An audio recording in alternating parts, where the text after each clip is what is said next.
뉴저지주 4년제 주립대 학비가 계속 오르면서 학생들에게 큰 부담이 되고 있습니다.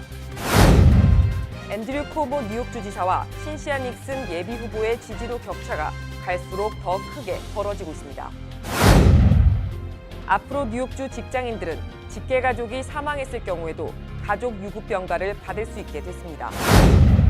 뉴저지 주의회가 노후화된 상수도관 교체를 위해 수도세에 할증료를 부과하는 방안을 추진합니다. 한반도 통일강연회가 뉴저지 포트리에 있는 더블트리 호텔 연회장에서 열렸습니다.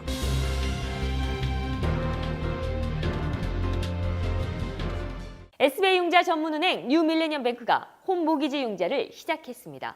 신속한 진행과 간단한 서류로 내 집 마련의 꿈을 앞당겨 드립니다. Member of FDIC and equal housing lender.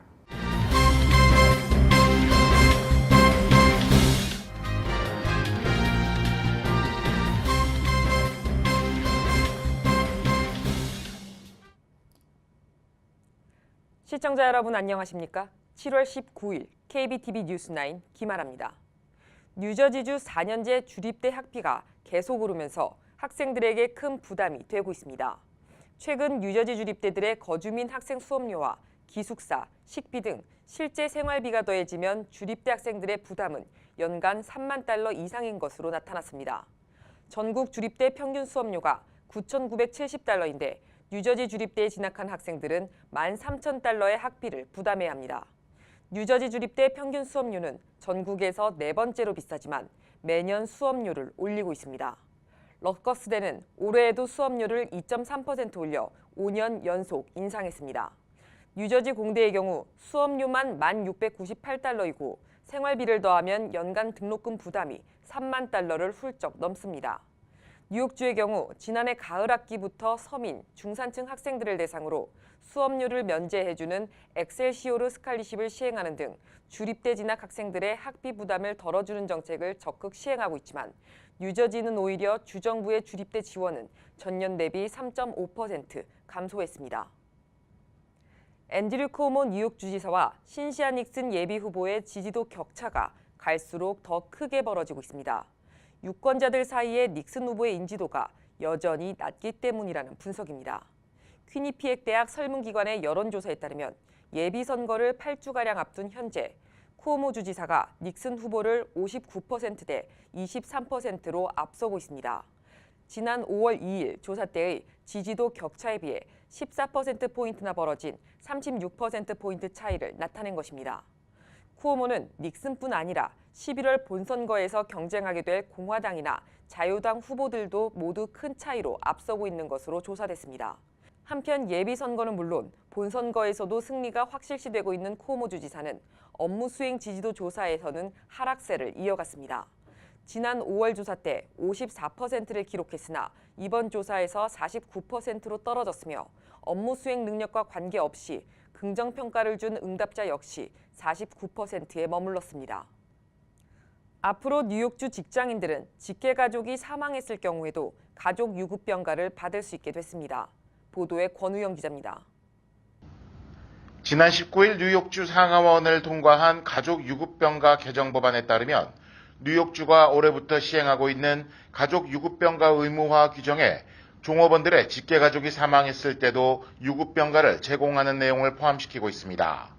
이번 법안은 앤드류 쿠오모 뉴욕주지사의 서명 절차만 완료되면 2020년 1월부터 시행될 예정으로 시행은 확실시되고 있습니다. 한편 뉴욕주가 지난 1월 1일부터 시행하고 있는 가족유급병가 의무화 규정은 12개월 이하 신생아를 둔 부모나 심각한 병으로 간호가 필요한 배우자, 동거인, 자녀가 있는 자, 그리고 군복무를 하는 배우자나 자녀, 부모를 둔 자가 이용할 수 있었습니다. 올해는 최대 8주간의 가족유급병가가 주어지며 이 기간 주급의 50%가 보장됩니다. 2019년에는 최대 10주간의 병가와 주급의 55%, 22년도에는 최대 10주간의 병가와 주급의 60%, 2021년에는 최대 12주간의 병가와 주급의 67%가 지급됩니다. KBTV 뉴스 권우영입니다. 도널드 트럼프 대통령이 브렉 캐버노 워싱턴 DC 연방항소법원 판사를 연방대법관으로 지명하면서 낙태 문제가 보수 진보 진영이 맞붙는 최전선으로 급부상했습니다. 캐버노 판사가 대법관으로 정해진다면 1973년 미국에서 낙태를 합법화한 로데웨이드 판결이 뒤집힐 수 있어 민주당과 여성단체들은 결사적으로 그의 상원 인준을 막겠다는 입장이고, 보수 진영은 낙태를 금지할 수 있는 절호의 기회라며 그의 인준을 관철시키기 위한 전면전을 예고했습니다. 캐버노 판사가 직접적으로 낙태법을 언급하진 않았지만 보수적인 가톨릭 신자인 그가 과거 태아의 생명을 옹호하고 낙태에 반대하는 의견을 피력했다는 점에서 여성단체들은 위협을 느끼고 있습니다. 낙태권 옹호단체인 생식권센터 측은 낙태법이 철회되면 낙태 합법화 여부가 주정부 결정에 맡겨지고 현행법과 규제, 주지사와 주의회의 성향 등을 감안할 때 22개 주에서 낙태가 전면 금지될 수 있다고 말했습니다. 도널드 트럼프 행정부가 적극적인 불체자 단속에 나서고 있는 가운데 이민자들의 불안한 심리를 악용하는 무자격 이민 컨설턴트들이 활개를 치고 있어 주의가 요구됩니다. 17일 LA 카운티 검찰은 체류 신분에 불안감을 느낀 이민자들을 상대로 무자격 이민 컨설턴트들이 워킹 퍼밋이나 영주권 및 시민권 발급 등을 보장하며 수속 비용을 갈취하는 사기 행각이 늘어났다며 이민자들의 각별한 주의를 당부했습니다. 특히 이민구치소에 있는 절박한 상황의 불체 신분 이민자들이나 그들의 가족들에게 접근해 합법적인 신분을 취득할 수 있는 방법을 그럴듯하게 제시해 문제가 커지고 있다고 검찰은 밝혔습니다. 카운티 검찰은 이 같은 이민 사기 피해를 예방하기 위해서는 이민법 전문 변호사를 찾아가고 정식 변호사인지 사전에 꼭 확인해야 한다고 강조했습니다. 인디애나주에서 8살 여자아이를 성폭행하고 살해한 용의자가 범행 30년 만에 체포됐습니다. 인디애나주 경찰은 지난 수요일 59세의 존 밀러를 미성년자 유괴, 강간, 살해 등의 혐의로 체포했다고 밝혔습니다.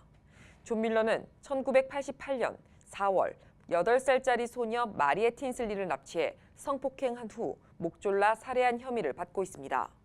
밀러는 1988년 4월 2일 틴슬리를 납치한 후 집에서 성폭행하고 살해한 사실을 시인했습니다. 경찰은 그동안 이 사건의 범인을 찾기 위해 광범위한 DNA 데이터베이스 조사를 실시했습니다. 그리고 최근 DNA 데이터베이스에 저장된 밀러의 DNA가 밀러의 집 쓰레기통에 버려진 콘돔에서 채취한 DNA와 일치한다는 점을 밝혀냈습니다. 밀러의 DNA는 희생자인 틴슬리 속옷에서 채취한 DNA와도 일치했습니다. 뉴저지 주의회가 노후화된 상수도관 교체를 위해 수도세에 할증료를 부과하는 방안을 추진합니다. 밥 스미스 뉴저지 주 상원의원은 최근 상정한 수도세 할증료 법안은 수돗물 1000갤런당 10센트씩 추가로 할증료를 부과하는 내용을 골자로 하고 있습니다. 이번 법안이 입법화될 경우 뉴저지주 한 가정당 연평균 32달러의 수도세를 더 부담해야 할 것으로 추산되고 있습니다. 스미스 의원은 주내 상수도관이 설치된 지 100년이 넘으면서 수도관에서 납성분이 검출되는 등 수질 문제가 우려되고 있는 상황이고, 막대한 예산이 들어가는 상수도관 개선 사업을 위해 세수가 확보돼야 한다며 법안 발의 배경을 설명했습니다. 한편 주정부는 수도세 할증료 법안이 성사될 경우 연간 1억 5천 달러의 세수를 더 확보할 것으로 기대하고 있습니다.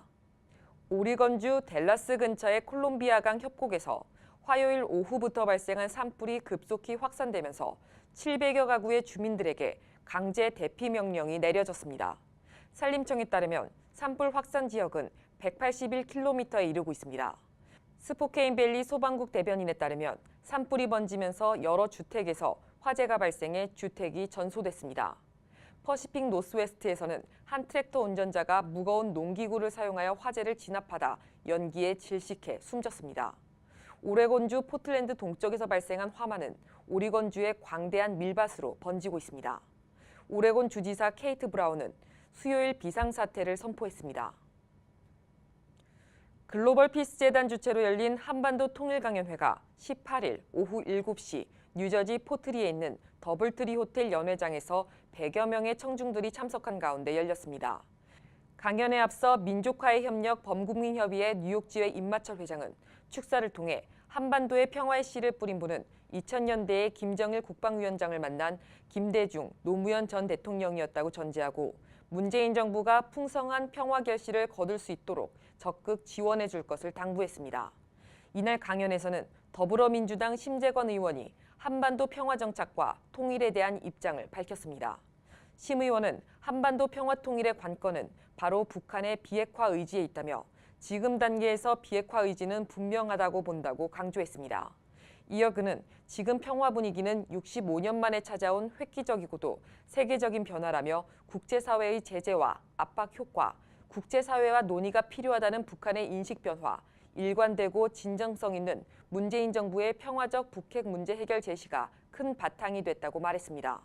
심 의원은 이와 함께 평화 통일을 위해서는 관계 정상화, 평화체제 구축, 비핵화 이 세 가지가 동시에 이루어져야 한다고 강조했습니다.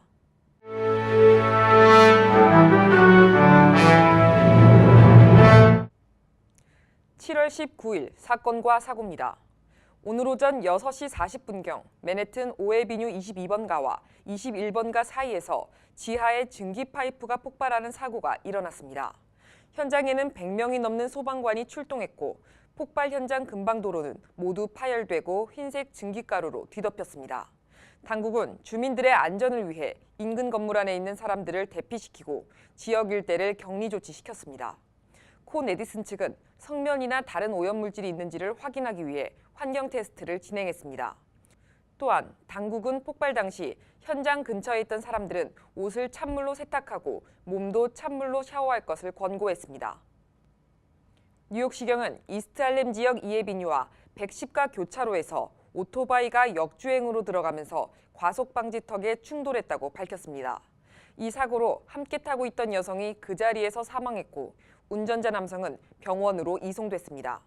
경찰에 따르면 과속으로 달리던 오토바이가 역주행길로 들어서면서 과속방지턱을 보지 못하고 속도를 줄이지 못한 것으로 알려졌습니다. 뉴욕 파이어 아일랜드 아틀란티크 비치에서 상어가 출몰하면서 해변에서 피서를 즐기던 2명의 10대 청소년이 부상을 당했습니다. 12세 소녀 피해자에 따르면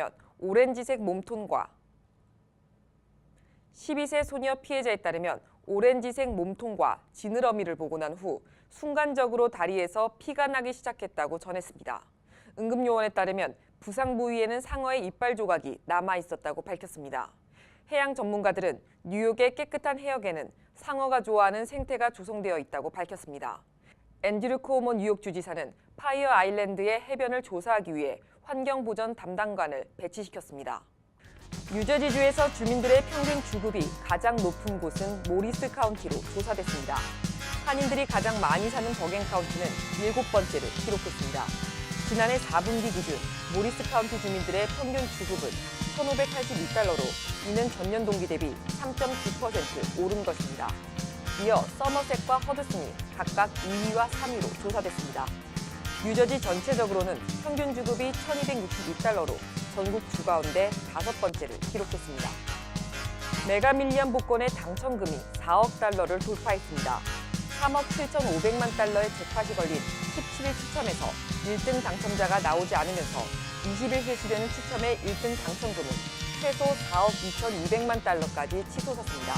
메가 넘버를 제외한 나머지 5자리 숫자를 맞춘 당첨금 100만 달러의 2등 티켓은 뉴저지, 플로리다, 오클라호마주에서 각각 한 장씩 판매됐습니다. 롱아일랜드 철도 포트 워싱턴 노선이 총 6주간 숙소 운행됩니다.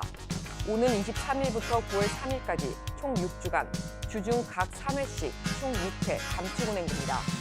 펜스테이션 출발 동쪽 방면으로는 오전 8시 21분, 오후 4시 22분, 오후 7시 1분 열차가 운행 중단되고 포트 워싱턴 출발 서쪽 방면으로는 오전 8시 45분, 오후 5시, 오후 6시 46분 열차가 중단됩니다.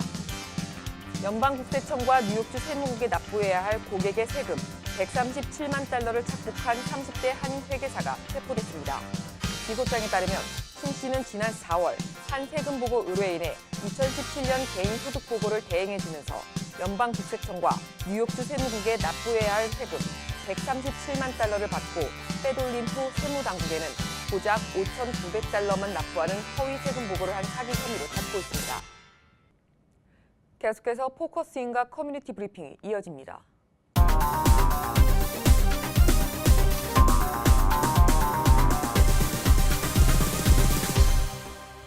네, 오늘도 유나이티드 머천트 서비스의 윤정수 사장과 함께 자리를 같이 했습니다. 오늘도 이렇게 나와주셔서 감사합니다. 네, 감사합니다. 지난 시간에는 그 결제 시스템에 대해서 저희가 마지막 부분에 이야기하다가 키아스크에 대해서 그 우리가 좀 설명을 같이 나눴는데요. 저도 그 맥도날드에 가니까 안내원이 자꾸 그 키아스크 한번 사용해 보라고 해서 그 자동 주문 시스템이죠, 한국말로. 그래서 주문을 해봤더니 참 편리하고 굉장히 그 많은 분들이 이제 앞으로 사용하겠다 이런 생각이 들었거든요. 실제 이러한 키오스크를 도입했을 때 과연 비즈니스나 업주에 도움이 될까요? 네, 지난주에 말씀드린 것처럼 그런 그 키오스크를 사용해서 인건비를 절감하려는 노력이 이제 최근 마켓 트렌드인데 그 최근 그런 업계 보고에 실린 경우 맥도날드 경우에 키오스크 도입 후에 평균 구매액이 1불 정도가 증가했다라고 네. 보고가 되었습니다. 그러면 결국은 한 적어도 10% 이상의 매출이 증가되었다라는 보고거든요. 그리고 다른 보고에 의하면 키오스크 도입한 매장은 평균 1.5명의 종업원 대체 효과가 있었다라는 통계가 있었습니다. 따라서 키오스크 도입이 이렇게 매출은 증대시키고 인건비는 감소시키는, 그래서 이익을 증가시키는 하나의 중요한 메소드로 트렌드로 자리 잡고 있는 것 같습니다. 네. 그래서 그 외국 분들이 이제 운영하는 카페나 이런 데 가면 상당히 많이 이용하고 있더라고요. 네, 저희도 요즘에 그 POS를 저희 회사에 이렇게 구매하시는 분이 키오스크하고 같이 이렇게 구매하시는 경우가 참 많이 네, 있습니다. 그렇군요. 그러면 이제 마케팅 관련한 트렌드는 어떻게 보십니까? 네, 그 솔직히 말해서 중소기업, 그래서 한인분들이 주로 사용하시는 이렇게 운영하시는 중소기업, 네일살롱이라든가 식당들이 광고하기가 이렇게 쉽지 않았습니다. 일반적인 매체를 사용해서 광고하면은 불특정 다수하게 광고를 하는 거기 때문에 그 광고 효과가 확실히 있을 것인가, 광고 효과를 담보할 수 있는 그런 광고는 못했었죠. 근데 이제 그 요즘에 그 셀폰, 그 스마트폰에 이제 보급화가 됐기 때문에 그 POS를 도입하시는 경우 그 비즈니스의 데이터를 같이 운영하기 때문에 원하는 고객에게, 원하는 잠재 고객에게 직접 광고를 보낼 수 있는, 광고를 할 수 있는 방법들이 점차 개발되고 있죠. 그래서 예전에는 POS라는 시스템을 캐시 레지스보다 조금 더 나은, 좀 편리한 그런 단순한 그 결제기 정도로 생각을 했는데 요즘에는 그 POS 시스템과 그 마케팅을 연관시켜서 실제로 멀천트 분들이 이메일을 고객들에게 이메일을 발송한다든지 아니면 쿠폰을 발송한다든지 이러면서 매출을 증가시키는 마케팅 효과도 같이 보시는 업소들이 참 많습니다. 네, 제가 최근에 한 그 외국 마켓을 가보니까 그 키오스트하고 그 다음에 이제 그 스마트폰하고 연결하는 방법 중에 하나가 그 영수증도 이제는 그 스마트폰으로 바로 보내더라고요. 네, 저희에서도 이렇게 그 POS를 쓰시는 경우 그 고객들의 인포메이션만 이렇게 받을 수 있다면은 고객들이 필요한 모든 데이터를 그 직접 스마트폰으로 전송시킬 수 있는 시스템이 갖춰 있거든요. 그래서 편리한 방법이네요. 네. 네일 살롱의 경우도 어떻게 보십니까? 요즘에 네일 살롱도 많이 이제 힘들어지는 네. 것 같아요. 제가 보기에는. 그런데 이제 결국은 네일 살롱의 성공 여부는 얼마나 고객들을 충성도 있는 고객으로 만들 수 있는가가 관건 같아요. 그래서 고객분들에게 지금 말씀드린 것처럼 쿠폰을 발행하거나 아니면은 기프트 카드를 발송하거나 어떤 그런 프로모션 방안들을 계속해서 이제 전화로 발송시킴으로써 한 번 오실 때 손님이 예를 들어서 10불을 사용할 것을 15불을 사용하게 만든다든가 아니면은 한 달에 2번 올 거를 3번 오게 한다든가 이런 방법들을 계속해서 개발을 하고 있죠. 그래서 좀 더 이제는 보다 이제 수동적이 아니라 적극적으로 능동적으로 마케팅하는 그런 업무를 이제 네일 살롱에서도 이제 수행할 때 좀 이렇게 살아남기가 용이하지 않을까라는 생각을 합니다. 네. 매상 증대, 그거보다 더 중요한 건 별로 없겠습니다. 그렇죠. 네. 말씀을 들어보니까 UMS가 크레딧 카드 결제만을 하는 그런 회사는 아니군요. 오히려 카드 결제 업무에 더해서 모든 비즈니스 관련한 데이터를 이렇게 프로세싱하는 그러한 그 데이터 프로세싱을 전문으로 하는 회사다 이렇게 생각해도 좋겠네요. 네. 거기에 이제 아까 말씀하실 때 그 금융 서비스까지 곁들이셨다고 하는데 비즈니스 영역을 이제 지금 미국만이 아니라 전 세계로 넓혀가고 계신가요? 네, 그렇습니다. 뭐 저희가 미국에서 시작을 했지만 한국에 아까 말씀드린 IMU라는 자회사를 통해서 그 유럽과 그 동남아시아 그리고 특히 일본에서는 우리가 개발한 자체 솔루션들을 저희가 수출을 하고 있거든요.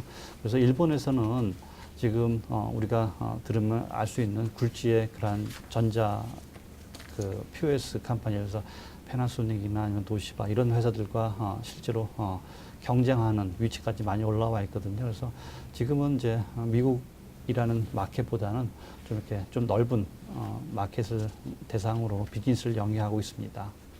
네, 좋은 말씀 많이 들었습니다. 그럼 UMS의 향후 어떤 계획을 가지고 계시나요? 네, 아까 좀 전에 말씀드린 것처럼 UMS가 한인 시장에서는 이렇게 잘 알려지지 않은 그런 기업입니다.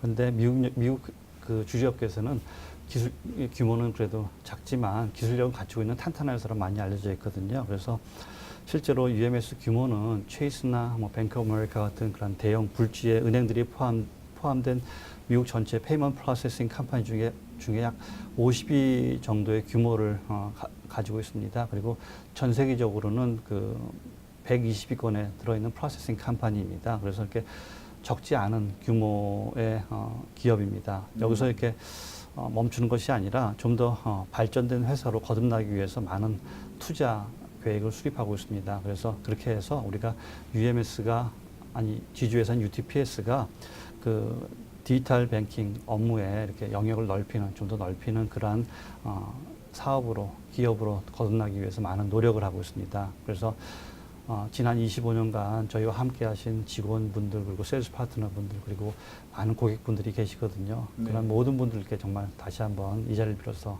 감사의 말씀드리고자 합니다.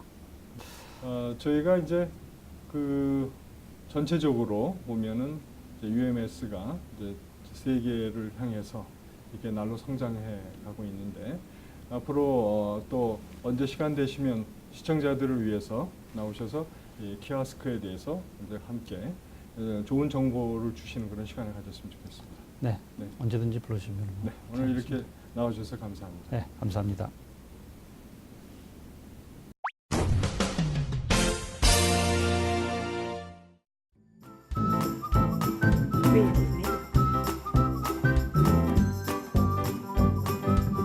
creativemedia.net.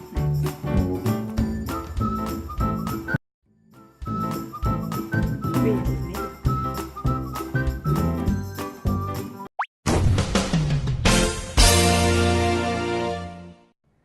이어지는 순서 환율과 증시입니다.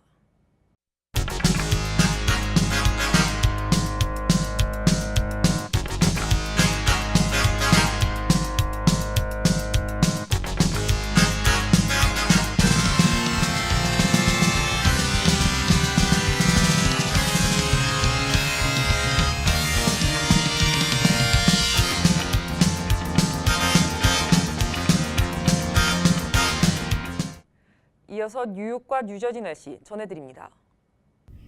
홀리네임 병원이 연방정부의 2017년 병원평가에서 5스타 최우수 병원으로 선정되었습니다. 뉴저지 버겐 카운티 유일의 5스타 최우수 병원 홀리네임 병원이 날씨를 알려드립니다.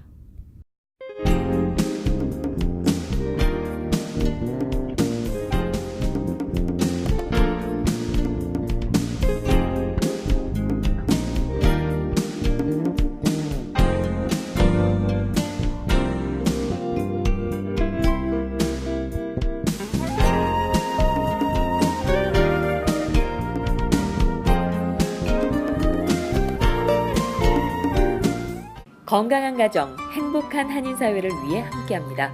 한국인을 아는 병원, 실력 있는 병원, 홀리네임 병원. KBTV 오늘의 날씨는 홀리네임 병원에서 제공합니다. 이상으로 7월 19일 KBTV 뉴스9 모두 마치겠습니다. 오늘도 KBTV 뉴스9과 함께해 주신 시청자 여러분 고맙습니다. 편안한 밤 되십시오.